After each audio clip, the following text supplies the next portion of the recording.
নমস্কার বন্ধুরা, Trihans lifestyle and mom চ্যানেলে আপনাদের সকলকে স্বাগত জানাই।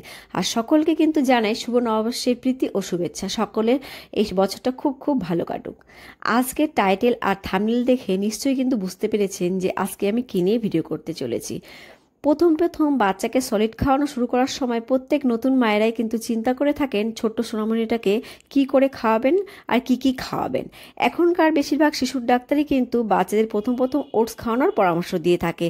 আর প্রথম বাচ্চাকে কেমন করে ওটস খাওয়াবেন বা পরবর্তীতেই বা বাচ্চাকে কিভাবে ওটস খাওয়াবেন তা কিন্তু এই ভিডিওটা পুরো দেখলেই বুঝতে পারবেন। তো চলে এলাম আমার মূল ভিডিওতে। এখানে দেখতেই পাচ্ছেন আমি গ্যাসে একটা প্যান বসিয়ে নিয়েছি। এরপরে আমি দিয়ে দিলাম কিছুটা রোল ওটস। আমি কিন্তু এটা প্লেন ওটস ব্যবহার করছি। আপনারা কিন্তু বাচ্চাকে কখনোই মশলা ওটস খাওয়াবেন না। মশলা ছাড়া যে সমস্ত প্লেন ওটসগুলো পাওয়া যায় বাজারে সেই ওটসগুলোই খাওয়াবেন। আর আমি গ্যাসের ফ্লেমটাকে একদম লোতে রেখে কিন্তু এই ওটসগুলোকে ক্রিস্পি করে নেব। যতক্ষণ না এই ওটসগুলোকে হাতে ভাঙা যায় ততক্ষণ পর্যন্ত কিন্তু এইভাবে নেড়েচেড়ে এগুলোকে ক্রিস্পি করে নিতে হবে। বাচ্চাদের জন্য ওটস কিন্তু একটা সুপারফুড, কারণ ওটসে প্রচুর পরিমাণে পুষ্টিগুণ রয়েছে।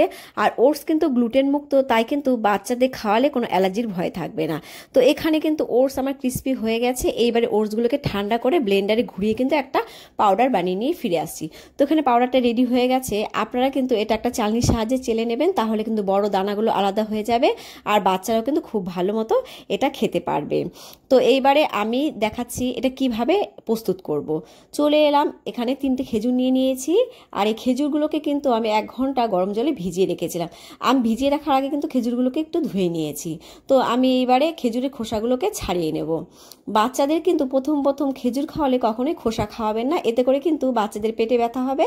আর আপনারা কিন্তু বুঝতেও পারবেন না কোথা থেকে কি খাওয়ানোর জন্য পেটে ব্যথা হচ্ছে। তো এখানে খোসা ছাড়ানো কমপ্লিট। এবারে এখানে দেখুন আমি একটা ছাঁকনি নিয়ে নিয়েছি। এই ছাঁকনির ওপরেই কিন্তু আমি খেজুরগুলোকে নিয়ে নেব। তো এখানে আমি খেজুরগুলোকে নিয়ে নিয়েছি। এইবারে আমি চামচের সাহায্যে প্রেস করে করে ঘষে নেব। এতে করে কি হবে বলুন তো, এই যে খেজুরের খোসাগুলো রয়েছে, না সরি খোসা না, এগুলো আঁশ হবে। এই আঁশগুলো রয়েছে, আঁশগুলো কিন্তু আলাদা হয়ে যাবে আর খেজুরের একটা সুন্দর পিউরি তৈরি হবে। আর এই আঁশগুলো থাকলে কিন্তু ছোট বাচ্চারা একদমই খেতে পারে না, গলায় লেগে যাবে। তো আমি দেখাচ্ছি পিউরিটা কত সুন্দরভাবে রেডি হয়ে গেছে। আর আপনারা কিন্তু প্রথম বাচ্চাকে খেজুর খাওয়ালে এইভাবেই পিউরিটা রেডি করতে পারেন। তো দেখুন আমার পিউরিটা রেডি হয়ে গেছে। এইবারে কিন্তু আমি এখান থেকে ভালো করে কাচিয়ে নিয়ে নেব। আর আমি যে খেজুর ভেজানো জলটা রেখেছি সেই জলটাও কিন্তু আমি ফেলবো না। এই জলটাও কিন্তু অনেক উপকারী, আর এটাও কিন্তু আমি রান্নার কাজে ব্যবহার করব। তো চলুন দেখে নেওয়া যাক 6 মাস থেকে 12 মাসের বাচ্চাদের জন্য কিভাবে ওটসটা আপনারা রান্না করে নেবেন। তো প্রথমেই আমি একটা প্যান বসিয়ে নিয়েছি। আর আমি কিন্তু গ্যাসের ফ্লেমটাকে অফ রেখেছি, এখনও অন করিনি। আমি খেজুর ভেজানোটা জলটা দিয়ে নিলাম, দিয়ে দিচ্ছি পরিমাণ মতো বিশুদ্ধ খাবারের জল। তো দিয়ে নিয়েছি জলটা। এরপর আমি এখানে দিয়ে দেব বাচ্চার চাহিদা অনুযায়ী ওটস গুঁড়ো। তো ওটস গুঁড়োটা দেওয়া হয়ে গেছে। এইবারে আমি কিন্তু একটা চামচের সাহায্যে ভালো করে মিশিয়ে নেব। আর আমি এত ভালো করে মেশাবো যাতে কোনো লাম্পস না থাকে। আপনারা কিন্তু কোনোভাবেই গরম জলে এই গুঁড়োটা গুলবেন না, তাহলে কিন্তু লাম্পস চলে আসবে আর বাচ্চারা কিন্তু একদমই খেতে পারবে না। তো এখানে দেখুন আমার কিন্তু ভালো মতোভাবে ওটসটা মেশানো হয়ে গেছে। আর গ্যাসের ফ্লেমটাকেও আমি অন করে দিয়েছি। অন করে কিন্তু আমি এইভাবেই ঘন ঘন নেড়ে নেড়ে রান্না করে নেব, না হলে কিন্তু লাম্পস চলে আসবে। আর ওটসগুলো কিন্তু রান্না করতে খুব একটা বেশি সময় লাগে না, 5 থেকে 6 মিনিট ফোটালেই কিন্তু ওটসগুলো রান্না হয়ে যায়। ওটস কিন্তু বাচ্চাদের ওজন বাড়াতে সাহায্য করে, ঘুম ভালো হতে সাহায্য করে, এমনকি মুখে রুচি ফেরাতেও কিন্তু সাহায্য করে। আর দেখুন ওটসটা এত সুন্দরভাবে আমি মিশিয়েছি, একটুও কিন্তু লাম্পস আসেনি। তো যাই হোক, এইবারে কিন্তু আমি এখানে মিশিয়ে দেবো যে আমার তৈরি করে রাখা খেজুর পিউরিটা। আপনারা চাইলে কিন্তু কলার পিউরি, এমনকি আপেল পিউরিও এখানে ব্যবহার করতে পারেন। খেজুর মেশালে খাবারটা যেমন মিষ্টি হয়, তেমনি কিন্তু খেজুরের পুষ্টিগুণটাও বাচ্চারা পেয়ে যাবে। তো এইভাবে আমি ভালো করে মিশিয়ে নেব।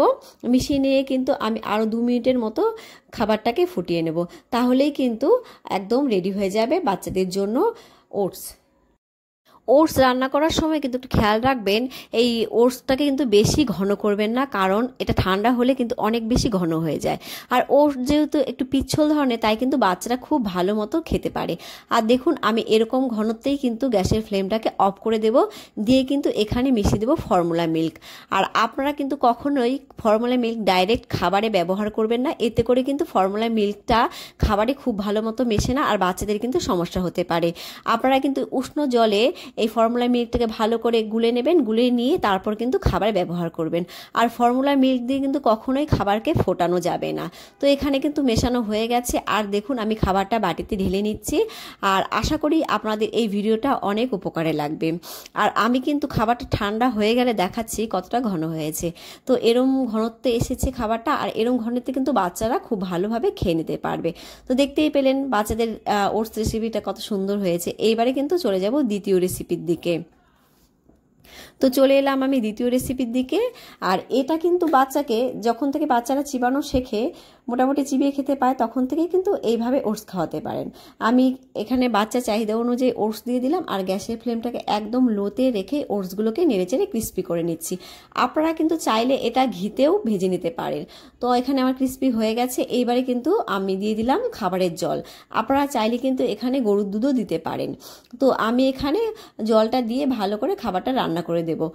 আর গরুর দুধটা আপনারা কিন্তু বাচ্চার বয়স 1 বছর হয়ে গেলে তারপরেই ব্যবহার করবেন।